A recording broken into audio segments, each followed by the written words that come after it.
इस चैप्टर में योजो को दिखाया जाता है जिसे अभी भी हेलुसिनेशन होने लगे थे। उसके फादर उससे बात कर रहे होते हैं जो कि असल में मर चुके थे। वो उनसे डरते हुए माफ़ी मांगने लगता है। फुकावा उसकी ये हालत देखकर शॉक हो जाता है एंड सजेस्ट करता है कि योजो को हॉस्पिटल में भेज देना चाहिए। ये सुनकर योजो वहाँ से बाहर भागने लगता है क्योंकि उसे हॉस्पिटल नहीं जाना था। बाहर उसे फिर से ऐसा लगने लगता है कि चारों तरफ खून बह रहा था। वो बोलने लगता है कि मेरे फादर वापस आ जाएंगे और फिर से मुझे परेशान करेंगे। लेकिन वहाँ योशिनो आकर उसे समझाने लगती है कि तुम्हारे फादर मर चुके हैं एंड अब वो वापस नहीं आएंगे। ये सुनकर वो थोड़ा शांत हो जाता है एंड बोलता है कि फादर, काश आप थोड़ा पहले मर जाते, काश मेरे पैदा होने से पहले।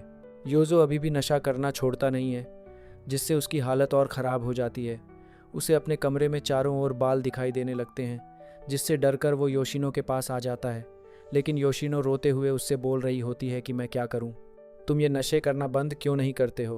बट यहाँ खुद योजो रोते हुए बोल रहा होता है, मैं छोड़ना चाहता हूँ बट कैसे छोड़ूं। यहाँ कुछ दिन बाद मांगा के एडिटर इन चीफ टाचिगाकी आते हैं जो योशिनो को बोलते हैं कि योजो को मेंटल हॉस्पिटल में भेज देना चाहिए, वहीं उसका अच्छे से इलाज हो सकता है। दूसरी ओर योजो को हेलुसिनेशन होने लगे थे कि टीवी में से कैरेक्टर उसे परेशान कर रहा है। योशिनो फिर से उसे शांत करने की कोशिश करती है बट फिर वो वहाँ से बाहर निकल जाता है। कुछ दूर आकर वो खुद से ही बोलने लगता है कि वो नशा करना बंद कर देगा, लेकिन उसे अपने आसपास लोग दिखाई देते हैं जो लगातार उससे बोल रहे होते हैं कि तुम नशा करना कैसे बंद करोगे। एंड इन सब से परेशान होकर वो कमाकुरा नाम की जगह में आ जाता है जहाँ उसकी फ्रेंड अगेहा की डेथ हुई थी। योजो अभी भी उसी को इमेजिन करते हुए उससे बात कर रहा था। अब रात के टाइम वो हमें खुद के घर जाते हुए दिखाई देता है, लेकिन उसे एक ट्रक ड्राइवर लिफ्ट दे देता है। लेकिन योजो को वो अपने फादर लगते हैं एंड सोचता है कि मेरे फादर अब मरकर एक ट्रक ड्राइवर बन चुके हैं। वो उसी ट्रक ड्राइवर से बोलने लगता है कि तुम आखिर मुझे परेशान करना बंद क्यों नहीं कर देते, तुम आखिर मर क्यों नहीं जाते। ट्रक ड्राइवर ये सुनकर उसे आगे नहीं ले जाता एंड वहीं उतार देता है। अब योजो पैदल चलते हुए अपने घर पहुंच जाता है। वहाँ योशिनो के फादर भी होते हैं जिन्हें योजो नहीं पहचान पाता। असल में यहाँ योशिनो के ज़्यादा स्ट्रेस लेने की वजह से उसके पेट में पल रहा बच्चा मर जाता है एंड आज उसके फादर योशिनो को अपने साथ ले जाने आए थे।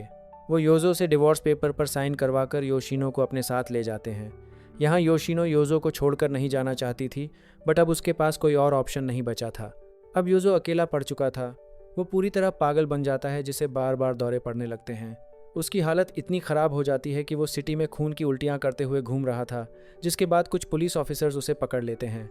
आखिर में हमें दिखाया जाता है कि योजो सिर्फ 25 साल की एज में किसी 50 साल के बूढ़े आदमी की तरह दिखाई दे रहा है एंड इसी के साथ उसकी ये डायरी ख़त्म हो जाती है। जब उसामारू फुरुया उसकी ये डायरी पढ़ते हैं तो उनके लिए ये किसी नाइटमेयर से कम नहीं थी। डायरी के एंड में उन्हें पता चलता है कि ये डायरी योजो के दोस्त होरिकी ने इंटरनेट पर पब्लिक की है, जो उसे योजो के लैपटॉप से मिली थी और जिसे योजो ने ही लिखा था।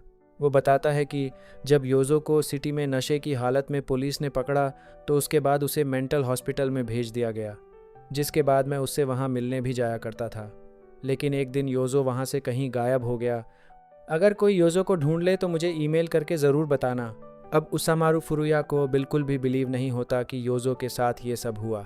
ये सारी बातें उनके दिमाग में कई दिनों तक चलती रहती हैं, जिसके बाद वो योजो के बारे में पता करने के लिए सबसे पहले मांगा के एडिटर इन चीफ तचिगाकी के पास गए।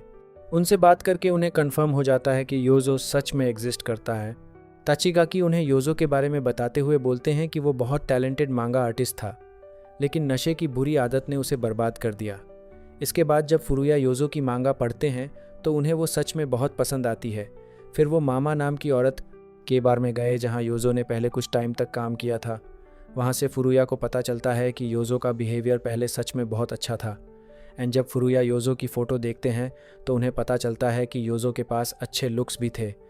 फुरुया सोचते हैं कि जिस तरह की लाइफ योजो की पहले थी वैसी अब के टाइम में हर कोई चाहता है, और शायद मैं भी। वो सोचते हैं कि वो इस योजो नाम के आदमी को अपनी मांगा के लिए ज़रूर ड्रॉ करेंगे, जिसके बाद वो वहाँ से चले जाते हैं।